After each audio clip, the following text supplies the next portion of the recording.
Hello foodies, আসসালামু আলাইকুম। Welcome back to my daily vlog. তো আজকে আমি ঈদের পঞ্চম দিনে যে ঘোরাঘুরি করছিলাম সেটার ভিডিও আপনাদের সাথে শেয়ার করব। তো আমি, রিফাত ভাইয়া, মালিহাপু আর আঞ্জুম মিলে আমরা অটোরিকশাতে করে রিক্সা ট্যুর দিয়েছিলাম, যেহেতু ঢাকা একদম ফাঁকা। সো ফাঁকা ঢাকায় আর কি ঘুরতে ভালোই লাগে, যার কারণে আমরা রিক্সা ভ্রমণ দিতে দিতে বেলি রোড পর্যন্ত চলে যাই। তো ওখানে গিয়ে আমরা কিছু স্ট্রিট ফুড ট্রাই করি, যেখানে এই মোমোটা খাইছিলাম, এই মোমোটা আমার একদম ভালো লাগে নাই, নট ওয়ার্থ ইট। আর এই ফুচকাটা মজা ছিল, পুদিনার একটা চাটনি দিছিল, মিষ্টি টক দিছিল, আর ঝাল টক। তো টকগুলাও মজাই লাগছে আমার কাছে।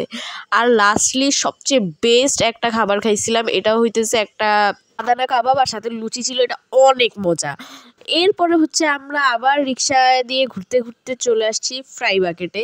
তো ফ্রাই বাকেটে আসার পর এখানে যে ঈদের জন্য আর কি একদম ফুল ছিল। তো আমরা এসে জায়গা খুঁজে বের করে বসার পরে আমরা দেখলাম যে এখানে ওই দিন ফ্রাইডে ছিল। সো ফ্রাইডে, মানডে, থার্সডে প্রত্যেকটা ডেরই আলাদা আলাদা কিছু তাদের অফার থাকে। তো আমরা ভাবলাম ওইটাই অর্ডার করি। তো এই যে অর্ডার করার পরে সব অসহায়ের মতো বসে আছি অপেক্ষায় যে কখন খাবার আসবে আর আমরা ঝাঁপায় পড়বো।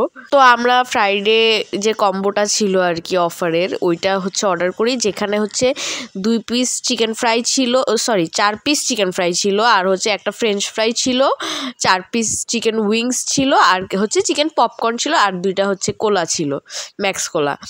তো এই ডিলটা আমার কাছে ভালোই লাগছে, যে 695 টাকায় ভালোই আইটেমগুলো পাওয়া যেতেছে। সো আমার কাছে এটা ওয়ার্থ ইট মনে হয়েছে। Even the food quality and test was also so good.